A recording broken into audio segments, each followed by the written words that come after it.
Hi guys, this is Jesse from Nova Quark. And I'm NQ Entropy, game designer at Nova Quark. Welcome to this live gameplay session where we will showcase the newly released alpha gameplay of Dual Universe, and in particular the first player experience as you join the game. Just a few words to start with if you've never heard of Dual Universe before. This is a quite ambitious sci-fi MMO with two key innovations. The first is that it's what we call a single shard, meaning that everybody is going to be playing in the same world at the same time. There's only one instance, one reality if you want, that everybody can share. Potentially millions of players playing in the same world. And the second cool thing is that everything in this world is entirely editable. Yeah, and that actually includes the building we are in right now. This area was completely built using in-game tools available to our players. Furthermore, even the planet we are on right now is entirely editable. And we'll take a more in-depth look at that in a little bit. Yes, indeed. So just to demonstrate, I'm going to go into build mode here. So I'm going to, well, basically destroy this place. So you can see that it's editable as I actually take chunks of it out of it. Right. So all this is not made of prefabs, except the different elements that you see here, like the table or the chair. I could actually take them out. And these things are the building blocks that you will assemble to create anything you want, from a building, a spaceship, orbital station, anything. All right. So now let's move out of here towards the district area where the game actually begins. We take the build mode out.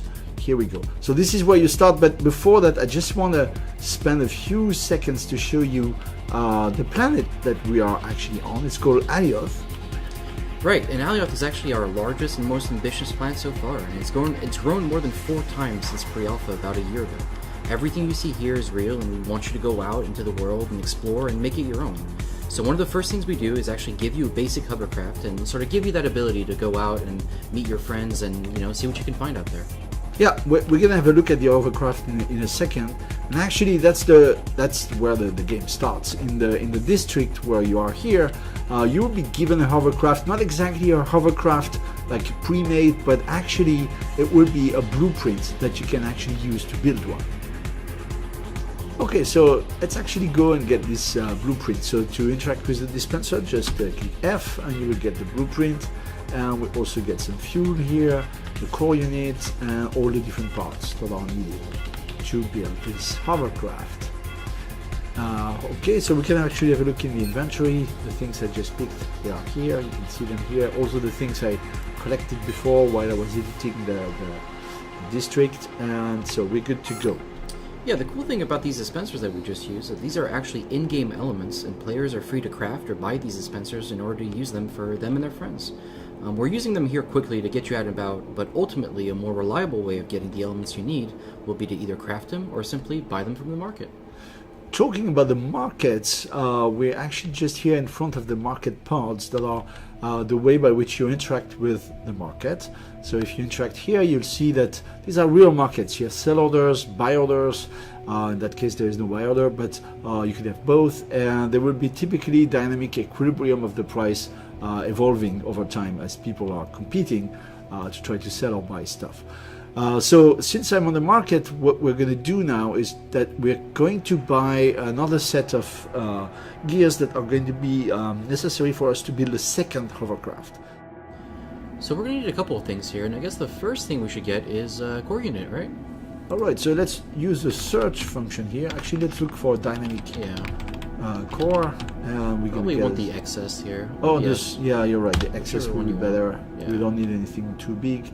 And we're going to use the instant buy. I mean, we could put a buy order and wait for someone to actually fulfill that order. We could probably get a better price, but let's just do instant buy. It's going to be quicker, and that's what most people are going to do anyway. So we're going to just get one of those guys. What else do we need? We're going to need some hovercraft gear. So I think if you just look for hover, you'll probably find everything you need. Yes. There we go. So I think 1 seat should be enough. Alright. You can just instant buy from the menu, which is quite nice. Then Right. probably need a hover engine. Maybe S I think is enough. We're building something small, right? Yeah, that's perfectly fine. And actually, how many? Probably two two. of them. Yeah. At least 2, I think. Yes. What else do we need? We're going to need a little bit of propulsion, so probably an engine. An engine, atmospheric engine. Yeah. Atmospheric engine. There And we here we are going to go for the extra Yeah, the small XS one. should be more than enough. We don't need anything too powerful. Just one of them. And confirm. Well, we're gonna need a fuel tank for that engine. Right, so fuel. There's a lot of them here, but if you scroll down, you should be. There's the XS. The extra small Yeah, there we is go. totally enough. So let's get this guy. And then I think all we need is adjusters and probably a brake, and then we should. also be we good need to go. some fuel. Oh, yeah, sure. To put in the tank. So Absolutely. typically that would be nitron because we are flying in atmosphere and we're dealing with atmospheric engines. How much? Two? I think 2. Yeah, it's two? gonna be totally Yeah. fine. Yeah. It's 2 cubic meter. Yeah. So that's a lot, in fact. What else do we We need some adjusters for rotation. Yes, that's right. So the adjusters are Probably some S here should be fine at the top. XS is probably better. It's Probably- a small ship, so we just need that kind of thing. So let's let's look at the market for XS. You see there are many possibilities here, and let's pick let's say this one for example. So we can just buy how many of them? do Probably we buy? 8 or something. All right, 8. That's fine. And here we go. So we have 8 XS. Anything else? Brake maybe. Make That sure we can slow down. would be a good idea. There we go. So Definitely the S here because the other ones are. okay, atmospheric air brake. Yeah. Yes, this one. All right. We need like 2 of them. Yeah, 1 or 2 is fine. Yeah. Okay. Good. What else do we need? I think that's actually everything That's we need. Yeah. pretty much You everything. could actually buy some voxel material if you wanted to. Yeah, I think build we need around some it. Yeah. material so we can actually build a structure. Indeed. Maybe some aluminum or something. All right. There we go. You got a, Oh, got a aluminum. lot of options down there. Which one- way would you recommend? Which? You know what? Whatever you want. Matte, dark gray. How about that one? Okay, this Yeah. one. Good. Volume. Probably about 5 or Okay, 10. Yeah. just like this. Yeah. 10. It's a bit expensive. That is anyway, quite pricey. let's Aluminum is go. resistant. We're getting close to the end of the initial amount. We want to be careful. All right, Not so overspend. shopping is done. Yeah, I think we're good. We're good. All right, so we can actually leave this place and start to actually reach the launch pad area. So let's go together. I'm gonna run there. You see all those beautiful moons over there? They are actual moons, so you can, just to clarify, I mean, you can fly to those moons and establish your base over there if you really want to. So that's entirely possible. So what I suggest is that we start by building ourselves a first version of a hovercraft, and then we're going to make a copy for you and Q Entropy All right. by using the blueprint. Nice, So thank you. for the sake of demo, let's actually build something together. Wait, I actually think we forgot to take the gear out of the market container. Oh, that's right. Oh, that's a typical mistake. I Yeah. mean, when you buy things in the market, they don't necessarily go directly into your inventory because you could very well buy from a remote market.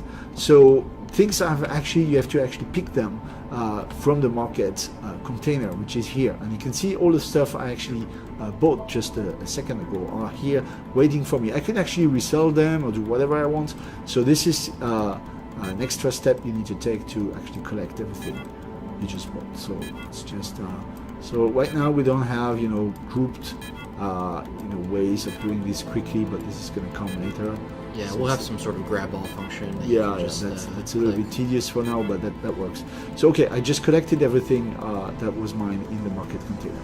Just to clarify, also this container will be limited in the future. Right now it's limited, and there might be some things like fees, so that you cannot just use that as a free storage. But this is not the case right now in the game. It's not already, it's not yet implemented. Alright. All right, so let's get back to the building of the first hovercraft. Back to the little parking here. Yeah. Right. Here we go. So let's start.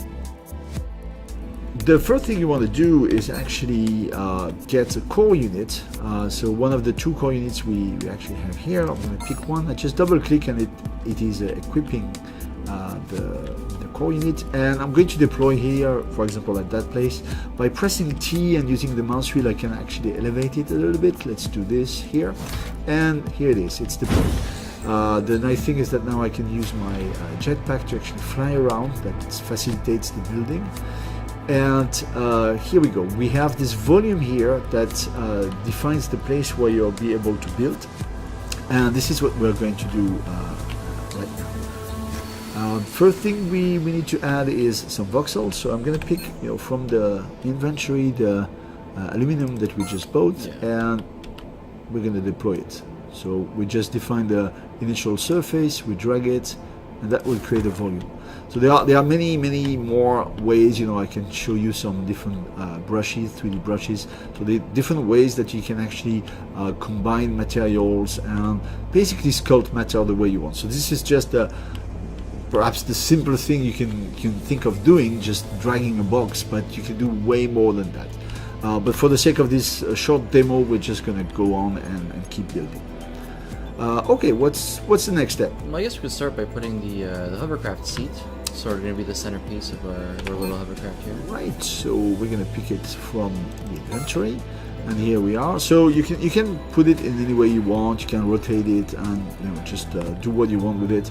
We're just going to basically put it in the middle here, and we're going to add all the different components basically that are needed. So hover engine as well, so we can just rotate it. Oh, you have to pay attention to the orientation of the arrows. They are going to show where the engine is going to push.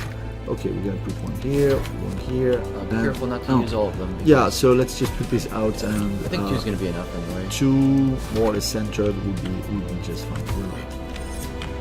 So we have to keep some of them for the second hovercraft. So we just have 4 of them.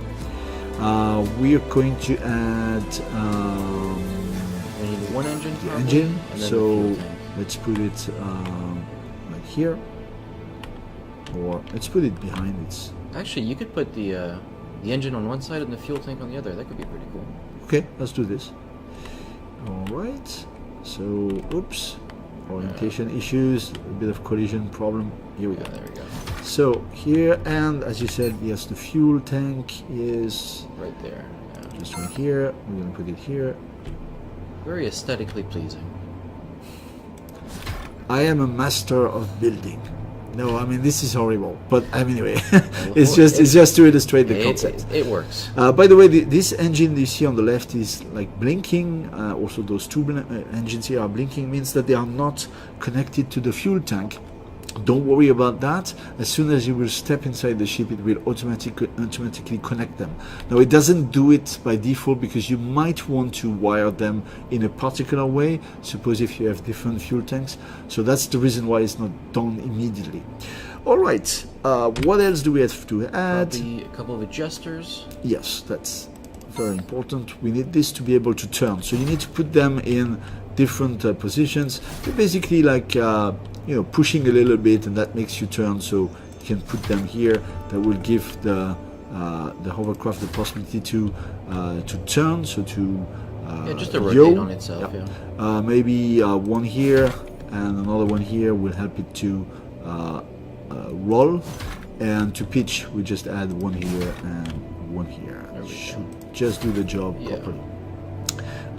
What is missing? I think you might want to add your brakes. Yes, Make so sure you that's can the slow down. atmospheric brakes. Yep. They're basically like wings, so we can put them pretty much everywhere, anywhere we want. So let's say, because I have so much taste, I'm going to put it just more or less randomly. Yeah, a master of design. Absolutely. Okay, so here we are, and I think that's pretty much everything. Yeah, I think so. You could add some wings or steel column. I mean, all sorts of things to for aesthetical reasons. You could add a headlight, but we have only one, and it's going to be needed in the blueprint of the second hovercraft. So I'm going to stop here, and here we go. So we have functional, if not very nice, hovercraft. The last thing we need to do is to fuel it. So I'm going to pick the fuel we just got here, nitron, and I'm going to add a little bit of it. Maybe not too much, because that is adding to the weight, so I just don't want this to be too heavy. So I think this is pretty much everything we need. Do you want to give it a ride? Okay, let's go and take it for a ride. Alright, so just pressing F on the hover engine will actually power it, and here we go. We have a flying functional hovercraft. So I can go into third-person view by pressing Insert. Let's start the engine. You see that it's moving the hovercraft forward. If I press Control, it's going to brake. That's very useful to help to maneuver and control into tight areas. But otherwise, yeah, it's working fine. Yeah, let's fairly push. functional. Let's push the engines a little bit more. Whoa! Oh la la la la la la! Careful, That's careful. Ooh, nice drift. good. Very Good. nice Good. drift. Let's brake. That's typically where you want to brake. Okay, so where are you? So I'm gonna go join you Coming again. to you. Don't run me over. All right. So I'm There gonna I get nearby, going back into first-person view, and oof. All right. How about we show them what a nice-looking hovercraft looks like? All right, you're right. So let me just step out of here, and we're gonna use the blueprints that we have in the inventory that we collected from the dispensers, so that we can build a second hovercraft that will be a little bit more stylish. Yeah. The first thing is that I'm gonna get the blueprint that we actually got from the dispenser that is in my inventory. I'm going to double click on it, and so that actually shows you now a box that is the place where the construct will be generated. I'm gonna just click on it, and that is creating the hovercraft, which is looking way better than That is a than the much other one. nicer looking Yeah, speeder. definitely. So just a word about this particular gameplay. This is not the way it's going to be in the final game. We have in mind to have things like factories where you have to plug containers, so you know the components needed are taken from the containers. So there's a whole gameplay about the industry that has been simplified in this first iteration. So the thing just pops out of thin air, taking the materials out of your inventory. Anyway, so that's pretty good. Another thing now is that if you want to step into this hovercraft, I cannot. you cannot, because it's mine, Yeah. and I did not give you any Your any- property. Exactly. So I could individually, give you access to every single element, but I'm going to talk to the core unit, which is just in front of me, and I'm going to change the permission so that you're going to be allowed to get access to it. That's very nice. Here we go. So I could type all here. That would actually give access to anyone. So here I'm actually changing the rights to the core unit that will affect every element of this construct. That could be, more fine grain and, change the right of a given button, of a given door, things like that. And this is a very simplified version also of what we call the RDMS, the Right and Duty Management System, that is meant to, give the possibility of players to fine-tune the control of everything in the game. Alright, last thing is I need to fuel this, so let me just put a little bit of nitron, not too much, that should be good. Should be totally fine. Yeah, we're good to go. So let's actually step inside this. Okay, so So I guess I'll just step in now. yeah, Alright. I'm gonna watch. There we go. We power up here. Alright. Good, There we go. fantastic, looking Very, good. Very nice little engine here. Indeed. So let's go and actually explore a little bit to find something Yeah. to mine. Go this So way. go ahead, I'm going to follow myself getting inside. I'll wait. I won't go too fast. There you go, you're over there. So myself also powering up, and I'm going to try to go after you. Alright. Go up this little hill here. There we go. Pretty cool little Oof. area we have here. Oh, you okay there? Yeah, that's nice. I need to brake a little bit so I'm not drifting too much. Yeah, you're going fast. I'll wait for you. I'll wait for you. There we go. Good. All right, go ahead. I follow. Alright. We could actually be going way faster here, but we don't want to crash or have anything bad happen to us here, so Yeah. we're just taking it a little bit easy. Good. Right. All right. So I think this is a good spot. Yeah, I'm sure we Why can- not? We're gonna see what we can find here. So I'm going to slow down, brake, and step out of. So what are we going to do here? We're going to take a look at the mining? Yes, let's actually have a look at how mining is working.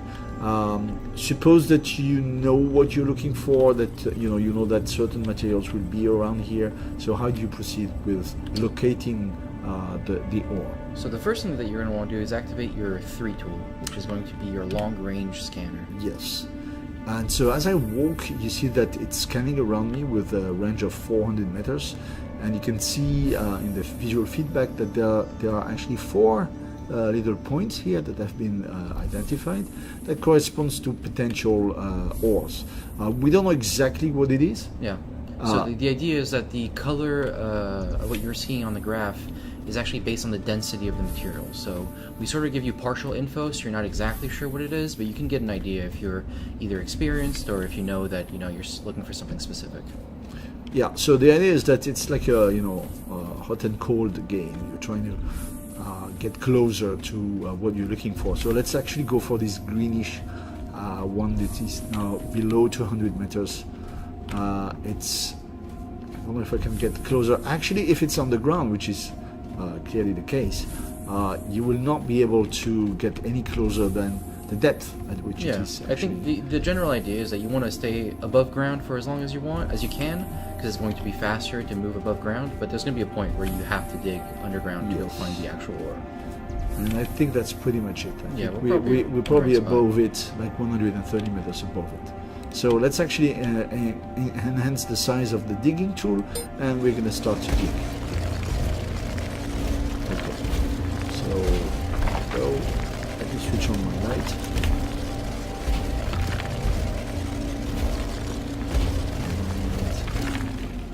And so, let me try to go down there. You can see, I'm getting closer.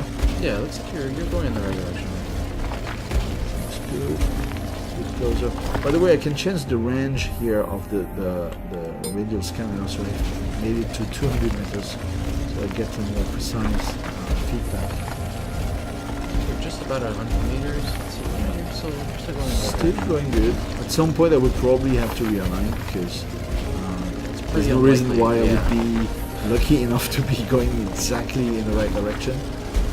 But that's the general. It looks like you're starting to level out here. Yes. So let's try in the other direction. It's probably still this way. It's a nice trick if you want to use the cardinal points in the map. So if you want to use east, west, south, north, you can use those directions sort of to make sure you know where you're going. And it can get confusing on the ground because you don't have any landscape visual feedback. I'm getting below 50, so that's a good news. So I could continue like that, but now that I am actually going below 50. This is the range at which I can actually start to use my directional scanner, which is number 4 in that case. Exactly. And I can actually scan around me to try to get a signal in the direction that I'm pointing at. And that will actually tell me more precisely where I should actually continue to dig. Yeah, so the idea behind the directional scanner is it's more of a short range scanner, and you're going to be looking around and you're going to be seeing. I think it should be around here somewhere. Yeah, I think I'm going to continue to dig a little bit. Yeah, we can try to get a little bit closer. Okay, so let's just realign. What was the direction? Let's try this one. It doesn't hurt to get a bit closer. It might be right at the edge of the range, and maybe it just doesn't quite see it. Go over that. Okay, definitely getting way closer. So let's try again and see if we can get the signal. Here and we get something. Yeah, that's perfect. Okay. So here again, it's just like the radial scanner. We don't know exactly what it is. We have a signal whose color is going to be depending on the type of material. Yeah, the density. Yes, but not exactly what it is. And the important thing is that the colors between the detector and the radial scanner are unified. So it's the same colors based on the same density. Looks like we found something. Here we go. This is it. So if I try to continue digging around that, I will just dig the dirt basically, so I can sort of clear out the entrance area. So you can see better what it is. But now that I found it, the proper way to go with this is to actually mine it, and for that I will need the first tool, the number 1. Yeah. So here we go. We can mine this and see what comes out of it. It's like iron. Perfect. It's iron. Cool. So you see that there's a change of color in the circle that gives me feedback. This is actually showing when my mining tool is becoming sort of warmed up. Right? Yeah. So there's a warm-up time to your mining tool, just for balancing purposes. And so when the mining tool goes from this sort of like purple color that you see at the beginning to this yellow color, then that means that you can release it. And the idea is that you have a sphere that grows, and you need to try to optimize your placement and optimize your mining, and you know, get as much material as you can every time you place a new sphere. Pretty good. So I'm not going to mine everything. No, it would probably take a while. This could be actually a huge vein. We have in mind to have veins that could be kilometers long, so like, you know, huge amount of minerals that you can try to get. So I'm gonna go away from here, and we're gonna go back to the surface, which might be a little bit tricky. You could just dig your way up. Yeah, I'm gonna try to go the way Looks like you're going in the came right from, direction. but if it's too difficult, I think it's This is probably the way out. yeah, we're good. I'll just be waiting up here on the surface for you. One important thing is that if you start a mine with very large amount of ore, you will typically be, at some point you will be limited by your inventory. So the way to go is that you can use a feature that is called the linked or primary container, which allows you to actually extend your inventory by connecting it to a nearby container. So that can be a container that is fixed on the surface, if it's not too far away from you, or it can even be mounted on a vehicle that you can then control to follow you. So that's you know, part of the job of a serious miner, is to manage the problem of hauling things back to the surface, and then later on back to a market and managing all the logistics that is associated to that. The market is over there, by the way. Okay, so what we just did is that we mined a bit at random to see what's there, but the other process of mining could be that you're looking for something particular, a particular ore that you need, and in that case it will be extremely tedious, especially for the rarer ores, to actually go like that randomly and trying to find things. It could take you a lot of time. So there's another level of scanning that is available in the game that is called territory scanning. So just as a reminder, if I open the map with F4, you can see that where I am here, we are surrounded by tiles that correspond to territory tiles that you can actually claim, and that you can also use to define proper small areas, like for example the proper small area used for scanning a territory. So in that case, what you want to do is actually deploy a territory scanner.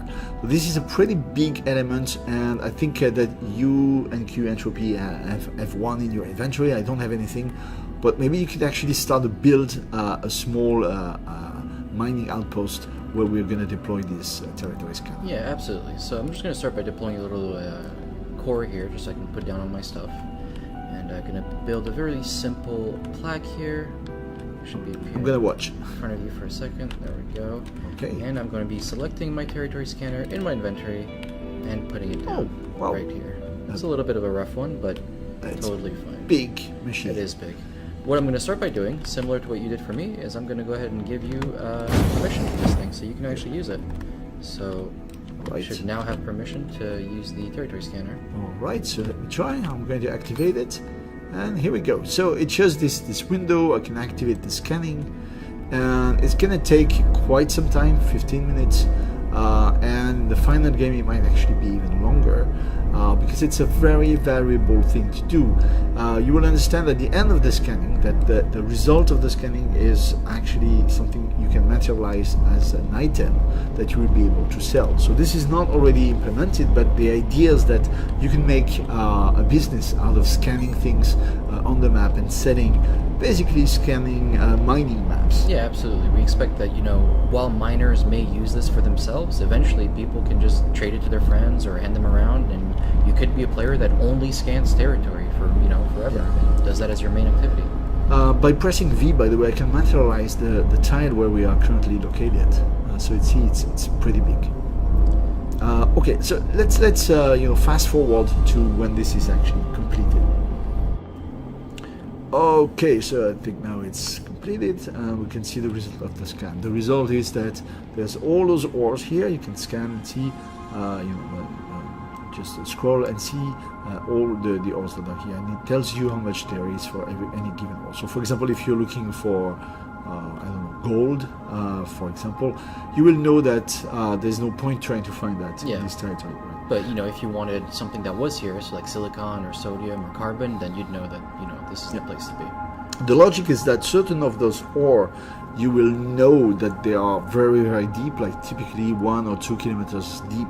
And so as you can see on the scan that it is there, then you can sort of invest into, you know, infrastructure. digging, the infrastructure. So and if you wanted the to build a base, or if you wanted to bring your friends over, like, hey, I found a really nice territory tile. Let's build here. Let's start, you know, living in this area. So knowing this is a very important information, and you know, if you go back to the map, we will at some point make it possible for you to visualize the result of several scans that you could have done or purchased from other players. So you can sort of, you know, cover the map with information and organize your strategy for mining accordingly. The very important thing is here, save data. If you click this, then it creates an item that you can see here in your inventory that summarizes everything that has been scanned, the ID of the territory, and everything you need, and set destination. So this is the important part that makes that justifies why scanning is such a long process, why the machine needed to do this is such a big machine, and so it's a valuable activity. Okay, so. Back to this now. Suppose you're happy with the scan and you found some valuable ore that you want to actually secure for yourself. The idea is that this tile we are here in, you can actually claim it and make it your own. To do this, I will need a territory unit. I don't have one, but you and QEntropy have. Yes, so what I'm going to do, I'm just going to put down a little container here. Okay, well, big inside, one. I'm going to drag. I can't open it, you see. Yeah, absolutely. I'm going to give you the rights in a minute. So inside of this container, I put the territory unit, and just like the hovercraft and the territory unit, the territory scanner, I'm going to give JC permission, and now you should be able to open it. Indeed, now it works. So I can see in your container there's a territory unit, and I'm going to take it. Just one. It looks like you might not have enough space. You might need to clear up your inventory a little bit. All right, you right to it, right. Well, I don't need that anymore. No, you can probably get rid of your iron ore too. It's what you just mined. It's taking up quite a bit of space. Indeed, where is it? Right under, under. There it is. Yeah, this guy. Yeah, it's taking up a lot of space for you. So let's see if we. And now you should have plenty. Let's see if we can do it now. Perfect. Yes, good. So it's in my inventory now, and I would be able to deploy it. So just go in the inventory, double click it, and here we go. So this is the territory unit. It's going to be a very expensive item. You know, it's a big investment to actually become the owner of this tile, and to do this, you simply deploy it on the ground, and here we go. Get a nice little animation. Yeah. So what does it mean that I own this territory? It means that I can actually control by going to this item, and just like with everything else, you can right click and you can just control the permission list here. So you can actually define who has the right to what? Actually to mine, so to dig in the ground, and also to build static constructs. So you sort of control who is going to be your neighbor. Right? You sort of get a little bit of security. You know, if you build a big base, if you decide to develop in this area, putting down a territory unit is definitely going to make your life easier. Yeah. But just to show you, if I open now the map, you'll see that where we are now, the tile is green. It means it's mine. Now everything red here is belonging to somebody else. Okay, so we're good now. Let me just turn off the enhanced HUD. And what are we going to do now? Oh, let's actually try a bit of crafting. Yeah, that sounds like a good idea. Okay, so to start the crafting interface, you just press K, and you get this this interface. So it's a placeholder for the moment, but it does the job. And so we're gonna see if we can craft like an engine. That would be interesting, like an atmospheric engine, the one we actually bought. Yeah, something very basic that we can just add to our hovercraft and make it a little bit, have more punch. Yeah, that would be cool. So another simplification in the gameplay is that currently you have access to all the recipes and you can craft anything you want from this interface. In the final game, it will be more limited to basic first entry recipes, and then everything else will actually be made through elements like assembly, compressors, chemical reactors, and so on. Yeah. So you end up building factories basically. Yeah, ultimately, I think the nanoformer crafting is supposed to be more of a bootstrap, and we want it to be there so you don't get stuck, so you can craft basics, you know, like fuels and stuff Yep. like that. But for anything big and anything higher level, we want you to be, you know, using factories and that gameplay. Typically, this kind of engine, you would probably not be able to craft it just like that. We'll see. But Well, anyway, yeah. so for now, you can do everything from this interface. And right now, you see on red here that I don't have any of those components, so it's impossible to craft it. So the thing I will need is to get those different things. And the good news is that Luckily, my friend yeah. here, NQ Entropy, has everything. Let's just So- head back to our little container here. Yes. And luckily, you already have access to it. There will be a way also later for people to directly exchange things without the need of a container, but for the moment that's the way we do it. So let me Right. open it, You should have everything you need in there. and here indeed. So I'm gonna just take everything. Hopefully there's enough space. Otherwise, Should be totally fine. I'll be making more space if needed, but I think we're good. Yeah. Okay, so I think we have everything we need now. Alright, so let me just go back to the interface. And there's still a Oh. functional part missing. I so guess I forgot one. let's actually look at the recipe if I wanted to craft this guy. So if I could just click on it or control click, that will open another tab, which is convenient because then you can navigate back to the first recipe and sort of explore the tree like that. So you see that we need complex parts in it, sodium pure. And here actually sodium pure is made out of sodium ore, which I happen to have now. And how much do I need? Not very much. Not very much. So let's actually build just one. Yeah, it should that be fine. Should be fine. So I added to the queue. You can see it's there. It's going to take 10 seconds. It's progressing. And I could actually leave the window, do something else, and when it is finished, there will be a message on the screen. There we go. And here we go. So I can just get back to the interface, and now I have the sodium pure that I was missing here for the functional part. So I can add this one to the queue. It has consumed actually a certain amount of complex parts here, so that now I actually missed those one from the initial engine recipe. So I will likewise actually go here and build 3 more, add them to the queue, and I think now we're good to also add the engine. You see that the different steps are actually stacking. So you could create a sort of a queue, even though you don't yet have the necessary components. Since they're going to be produced in the previous step, it's all fine. So the engine is now built. Yeah, so we allow you to put anything you want in the queue, even if you don't have the items yet. But it's up to you to sort of organize yourself and make sure that you're crafting the right items in the right order to be able to get to the item that you want. And, Yes. if you make a mistake, the queue will stop, but that's on you. Let's actually go back to our hovercraft. It's easy to find them. You see on the minimap on the top right corner, there is these blue icons that represents these constructs, so we can see them over there. In the distance. And we're gonna go back there so we can add the engine. And I guess you're gonna add it to yours. I'm gonna be a little bit slower now. yeah, well, at least mine is ugly, but it's gonna be fast. Perhaps actually too fast. Probably. What I'm going to do is that I'm going to add it in the other direction, so that gives me a possibility to Reverse. reverse. Yeah, that would be probably going to be useful if I'm getting stuck or something. So how is the crafting going? Almost there. And Just a couple seconds left, yeah. Yeah. And should be done any moment. Yeah. So let me get back there. I'm entering build mode, pressing B, and then There we go. here we go. Well So. done.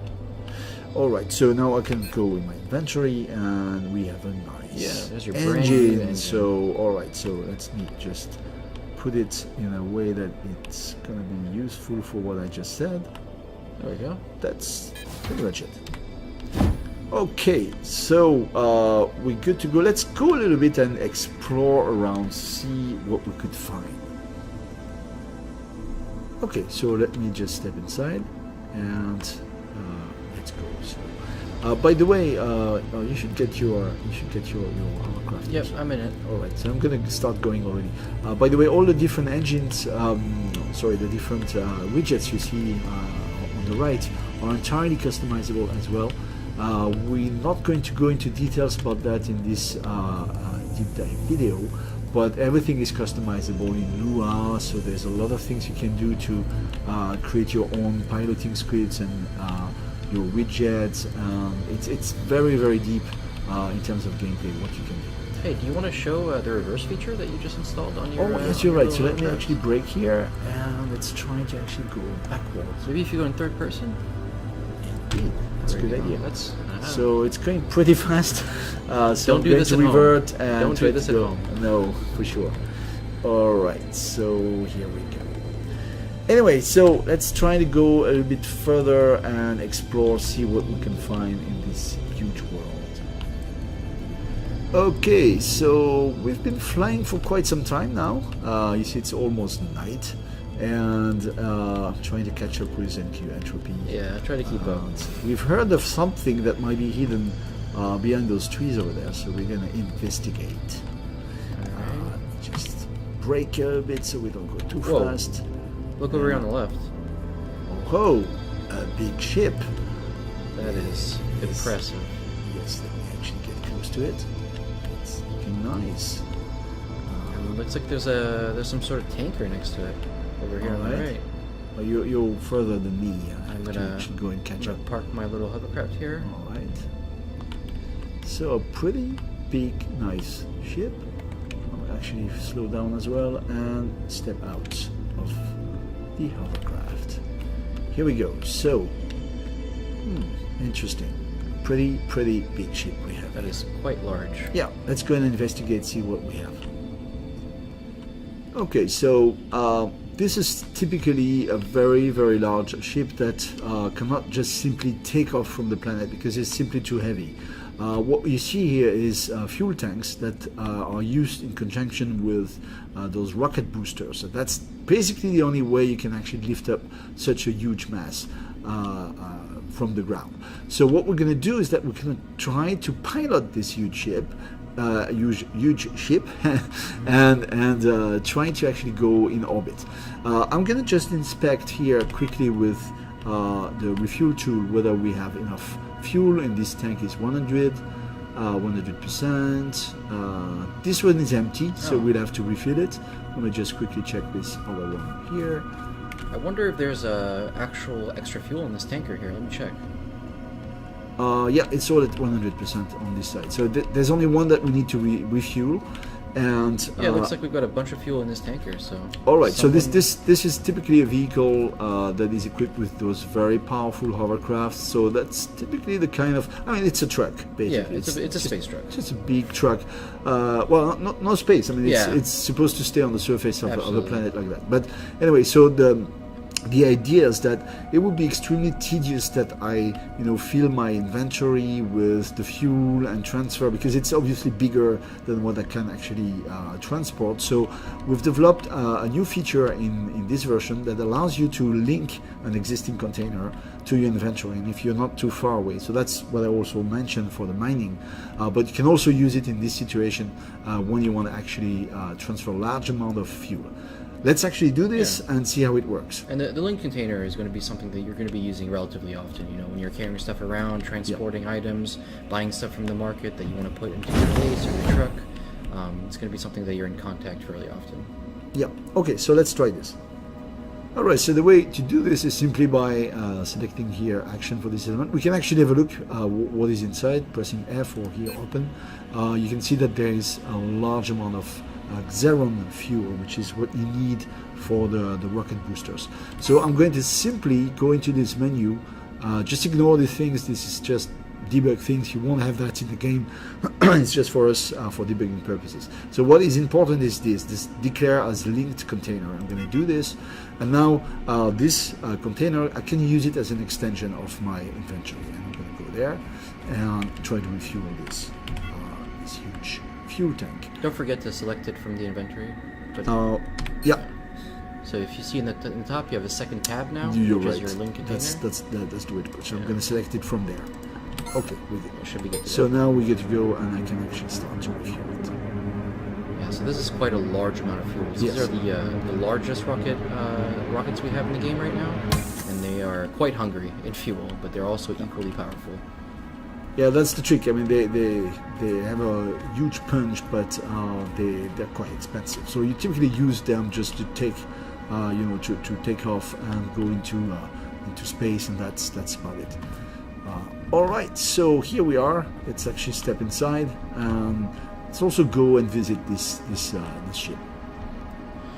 Okay, so what we see here is a new element that is called an elevator. So you're gonna use it.